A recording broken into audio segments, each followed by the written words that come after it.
साईं बाबा की जय। अध्याय 31। इस अध्याय में हेमंत पंत बाबा के सामने कुछ भक्तों की मृत्यु तथा बाघ के प्राण त्याग की कथा का वर्णन करते हैं। मृत्यु के समय जो अंतिम इच्छा या भावना होती है वही भवितव्यता का निर्माण करती है। श्री कृष्ण ने गीता में कहा है कि जो अपने जीवन के अंतिम क्षण में मुझे स्मरण करता है वह मुझे ही प्राप्त होता है तथा उस समय वह जो कुछ भी दृश्य देखता है उसी को अंत में पाता है। यह कोई भी निश्चयात्मक रूप से नहीं कह सकता कि उस क्षण हम केवल उत्तम विचार ही कर सकेंगे। जहाँ तक अनुभव में आया है ऐसा प्रतीत होता है कि उस समय अनेक कारणों से भयभीत होने की संभावना रहती है। इसके अनेक कारण हैं, इसलिए मन को इच्छा अनुसार किसी उत्तम विचार के चिंतन में ही लगाने के लिए नित्याभ्यास अत्यंत आवश्यक है। इस कारण सभी संतों ने हरि स्मरण और जाप को ही श्रेष्ठ बताया है ताकि मृत्यु के समय हम किसी घरेलू उलझन में ना पड़ जाएं। अतः ऐसे अवसर पर भक्तगण पूर्णतः संतों के शरणागत हो जाते हैं ताकि संत जो कि सर्वज्ञ हैं उचित पथ प्रदर्शन कर हमारी यथेष्ट सहायता करें। इसी प्रकार के कुछ उदाहरण नीचे दिए जाते हैं। विजयानंद, एक मद्रासी सन्यासी विजयानंद मानसरोवर की यात्रा करने निकले।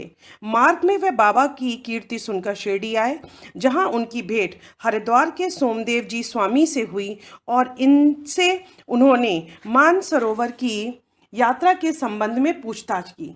स्वामी जी ने उन्हें बताया कि मानसरोवर गंगोत्री से 500 मील उत्तर की ओर है तथा मार्ग में जो कष्ट होते हैं उनका भी उल्लेख किया, जैसे कि बर्फ की अधिकता, 50 कोस तक भाषा की भिन्नता तथा भूटान निवासियों के संशय स्वभाव जो यात्रियों को अधिक कष्ट पहुंचाया करते हैं। यह सब सुनकर सन्यासी का चित्त उदास हो गया और उसने यात्रा करने का विचार त्याग कर मस्जिद में जाकर बाबा के श्री चरणों का स्पर्श किया। बाबा क्रोधित होकर के कहने लगे, इस निकम्मे सन्यासी को निकालो यहाँ से, इसका संग करना व्यर्थ है। सन्यासी बाबा के स्वरूप से पूर्ण अपरिचित था। उसे बड़ा निराशा हुई, परंतु वहां जो कुछ भी गतिविधियां चल रही थीं उन्हें वह बैठे बैठे ही देख रहा था। प्रातःकाल का दरबार लोगों से ठसाठस भरा हुआ था और बाबा को यथाविधि अभिषेक कराया जा रहा था। कोई पाद प्रक्षालन कर रहा था तो कोई चरणों को छूकर तथा कोई तीर्थ स्पर्श से अपने नेत्र तृप्त कर रहा था। कुछ लोग उन्हें चंदन का लेप लगा रहे थे तो कोई उनके शरीर में इत्र मल रहे थे। जाति पाति का भेदभाव भूलकर सब भक्त यह कार्य कर रहे थे। यद्यपि बाबा उस पर क्रोधित हो गए थे तो भी सन्यासी के हृदय में उनके प्रति बड़ा प्रेम उत्पन्न हो रहा था। उसे यह स्थान छोड़ने की इच्छा ही न होती थी। 2 दिन के पश्चात ही मद्रास से पत्र आया कि उसकी माँ की स्थिति अत्यंत चिंताजनक है, जिसे पढ़कर उसे बड़ी निराशा हुई और वह अपनी माँ के दर्शन की इच्छा करने लगा, परंतु बाबा की आज्ञा के बिना वह शिरडी से जा भी कैसे सकता था। इसलिए वह हाथ में पत्र लेकर उनके समीप गया और उनके घर लौटने से अनुमति मांगी। त्रिकालदर्शी बाबा को तो सबका भविष्य विदित ही था। उन्होंने कहा कि जब तुम्हें अपनी माँ से इतना मोह था तो फिर संन्यास धारण करने का कष्ट क्यों किया। माता या मोह भगवा वस्त्र धारणों को शोभा नहीं देते। जाओ, चुपचाप अपने स्थान पर रहकर कुछ दिन शांति पूर्वक बिताओ, परंतु सावधान, वाड़े में चोर अधिक हैं, इसलिए द्वार बंद कर सावधानी से रहना, नहीं तो चोर सब कुछ चुरा करके ले जाएंगे। लक्ष्मी यानी संपत्ति चंचल है और यह शरीर भी नशावान है। ऐसा ही समझकर इहलौकिक और परलौकिक समस्त पदार्थों का मोह त्याग कर अपना कर्तव्य करो। जो इस प्रकार का आचरण कर श्री हरि के शरणागत हो जाता है उसके सब कष्टों से शीघ्र छुटकारा हो, उसे परमानंद की प्राप्ति हो जाती है। जो परमात्मा का ध्यान व चिंतन प्रेम और भक्ति पूर्वक करता है, परमात्मा की उसकी अविलंब सहायता करते हैं। पूर्व जन्मों के शुभ संस्कारों के फलस्वरूप ही तुम यहाँ पहुँचे हो और अब जो कुछ मैं कहता हूँ उसे ध्यान पूर्वक सुनो और अपने जीवन के अंतिम देह पर विचार करो। इच्छा रहित होकर कल से भगवान का 3 सप्ताह तक पठन पाठन प्रारंभ करो। तब भगवान प्रसन्न होंगे और तुम्हारे सब दुख दूर कर देंगे। माया का आवरण दूर होकर तुम्हें शांति प्राप्त होगी। बाबा ने उसका अंतकाल समीप देखकर उसे यह उपचार बता दिया और साथ ही राम विजय पढ़ने की भी आज्ञा दी, जिससे यमराज अधिक प्रसन्न होते हैं। दूसरे दिन स्नान आदि व अन्य शुद्धि से निवृत्त कर उसने लैंडी बाग में एकांत में बैठकर भगवत का पाठ प्रारंभ कर दिया। दूसरी बार पठन समाप्त होने पर ही वह थक गया और वाड़े में आकर 2 दिन ठहरा। तीसरे दिन बड़े बाबा की गोद में उसके प्राण पखेरु उड़ गए। बाबा के दर्शन के निमित्त 1 दिन के लिए उसका शरीर संभाल करके रखा गया। तत्पश्चात पुलिस आई और यथोचित जांच पड़ताल करने के उपरांत मृत शरीर को उठाने की आज्ञा दे दी। धार्मिक कृत्यों के साथ उसकी उपयुक्त स्थान पर समाधि बना दी गई। बाबा ने इस प्रकार सन्यासी की सहायता कर उसे सद्गति प्रदान की। बालाराम मानकर नामक एक गृहस्थ बाबा का परम भक्त थे। जब उनकी पत्नी का देहांत हुआ तो वे बड़े निराश हो गए और सब घर बार अपने लड़के को सौंप वे शिरडी में आकर बाबा के पास रहने लगे। उनकी भक्ति देखकर बाबा उनके जीवन की गति परिवर्तित कर देना चाहते थे, इसलिए उन्होंने उसे 12 रुपए देकर मच्छिंद गृह में जाकर रहने को कहा। मानकर की इच्छा उनके सानिध्य छोड़कर अत्यंत कहीं जाने की ना थी, परंतु बाबा ने उन्हें समझाया कि तुम्हारा कल्याणार्थ ही मैं यह उत्तम उपाय तुम्हें बतला रहा हूँ, इसलिए वहां जाकर दिन में 3 बार प्रभु का ध्यान करो। बाबा के शब्दों में विश्वास कर वह मच्छिंद गृह चला गया और वहां के मनोहर दृश्य, शीतल जल तथा उत्तम पवन और सीमपस्थ दृश्यों को देखकर उसके चित्त में बड़ी प्रसन्नता हुई। बाबा द्वारा बतलाई विधि से उसने प्रभु का ध्यान करना प्रारंभ कर दिया और कुछ दिनों के पश्चात ही उसे दर्शन प्राप्त हो गए।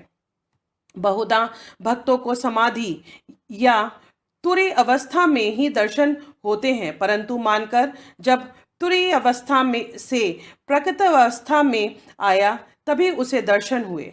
दर्शन होने के पश्चात मानकर ने बाबा से अपने को वहां भेजने का कारण पूछा। बाबा ने कहा कि शिरडी में तुम्हारे मन में नाना प्रकार के संकल्प विकल्प उठने लगे थे, इसी कारण मैंने तुम्हें वहां भेजा कि तुम्हारे चंचल मन को शांति प्राप्त हो। तुम्हारी धारणा थी कि मैं शिरडी में ही विद्यमान हूँ और 3.5 हाथ के इस पंच तत्व के पुतले के अतिरिक्त कुछ नहीं हूँ, परंतु अब तुम मुझे देखकर यह धारणा बना लो कि जो तुम्हारे सामने शिरडी में उपस्थित है और जिसके तुमने दर्शन किए थे वह दोनों अभिन्न है या नहीं। मानकर वह स्थान छोड़कर अपने निवास स्थान बांद्रा को रवाना हो गया। वह पूना से दादर रेल द्वारा जाना चाहता था, परंतु जब वह टिकट घर पर पहुंचा तो वहां अधिक भीड़ होने के कारण वह टिकट खरीद ना सका। इतने में एक देहाती जिसके कंधे पर एक कंबल पड़ा था तथा शरीर पर केवल एक लंगोटी के अतिरिक्त और कुछ ना था, वहां आया और मानकर से पूछने लगा कि आप कहाँ जा रहे हैं। मानकर ने उत्तर दिया, मैं दादर जा रहा हूँ। तब वह कहने लगा कि मेरा यह दादर का टिकट आप ले लीजिए, क्योंकि मुझे यहाँ एक आवश्यक कार्य आ जाने के कारण मेरा जाना आज ना हो सकेगा।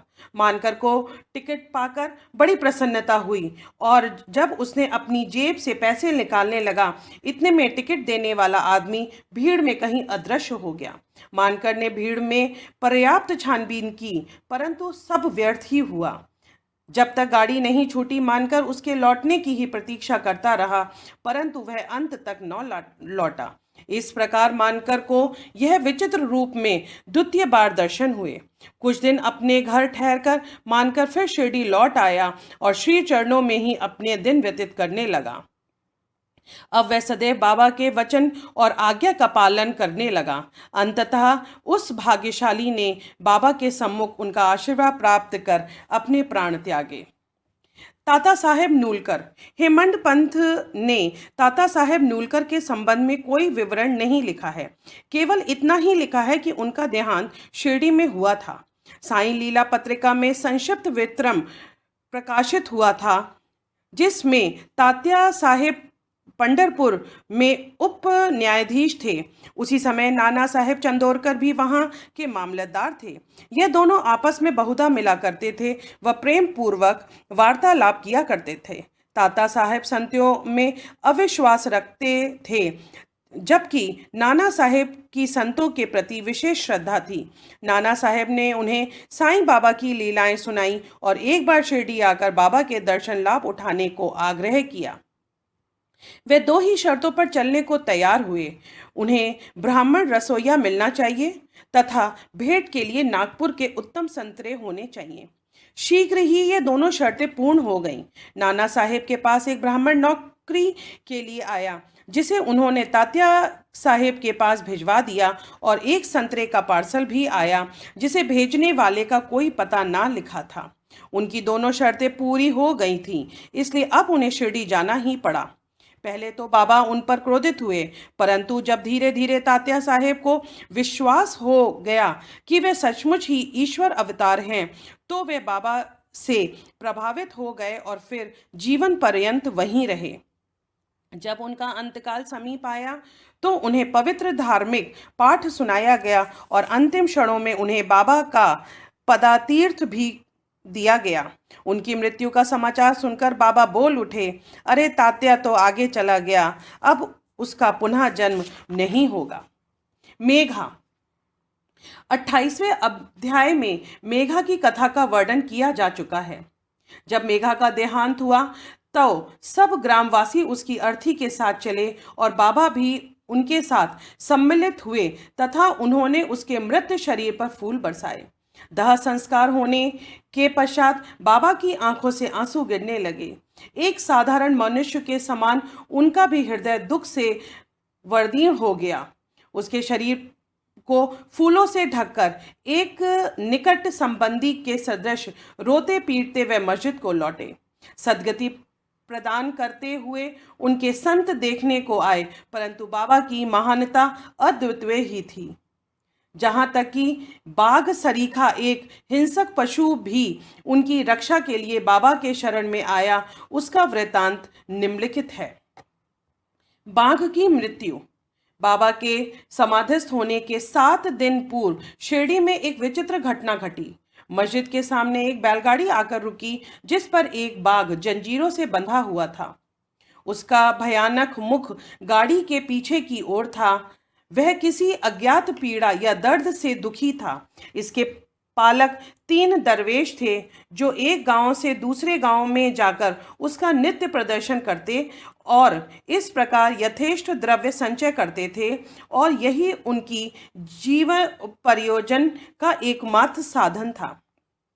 उन्होंने उसकी चिकित्सा के सभी प्रयत्न किए, परंतु सब कुछ व्यर्थ हुआ। कहीं से बाबा की कीर्ति उनके कानों में पड़ गई और वे बाघ को लेकर साईं के दरबार में आए। हाथों से जंजीरें पकड़कर उन्होंने बाघ को मस्जिद के दरवाजे पर खड़ा कर दिया। वह संभवतः ही भयानक था, पर ऋण होने के कारण वह बेचैन था। लोग भय और आश्चर्य के साथ उसकी ओर देखने लगे। दरवेश अंदर आए और बाबा को सब हाल बताकर उनकी आज्ञा लेकर वे बाघ को उनके सामने लाए। जैसे ही वे सीढ़ियों के समीप पहुंचे, वैसे ही बाबा के तेज पुंज स्वरूप का दर्शन कर वह एक बार पीछे हट गया और अपनी गर्दन नीचे झुका दी। जब दोनों की दृष्टि आपस में एक हुई तो बाघ सीढ़ियों पर चढ़ गया और प्रेम पूर्ण दृष्टि से बाबा की ओर निहारने लगा। उसने अपनी पूंछ हिलाकर 3 बार जमीन पर पटकी और फिर तत्क्षण ही अपने प्राण त्याग दिए। उसे मृत देखकर दरवेश बड़े निराश तथा दुखी हुए। तत्पश्चात जब उन्हें बोध हुआ तो उन्होंने सोचा कि प्राणी रोगग्रस्त था ही और उसकी मृत्यु भी निकट ही थी। चलो, उसके लिए अच्छा ही हुआ कि बाबा सरीखे महान संत के चरणों में उसे सद्गति प्राप्त हो गई। वह दरवेशियों का ऋणी था और जब वह ऋण चुक गया तो वह स्वतंत्र हो गया और जीवन के अंत में उसे साईं चरणों में सद्गति प्राप्त होगी। जब कोई प्राणी संतों के चरणों पर अपना मस्तक रखकर प्राण त्याग दे तो उसकी मुक्ति हो जाती है। पूर्व जन्मों के शुभ संस्कारों के अभाव में ऐसा सुखद अंत होना कैसे संभव है? अनंत कोटि ब्रह्मांड नायक राजाधिराज योगी राज परब्रह्म श्री सच्चिदानंद सद्गुरु साईनाथ महाराज की जय।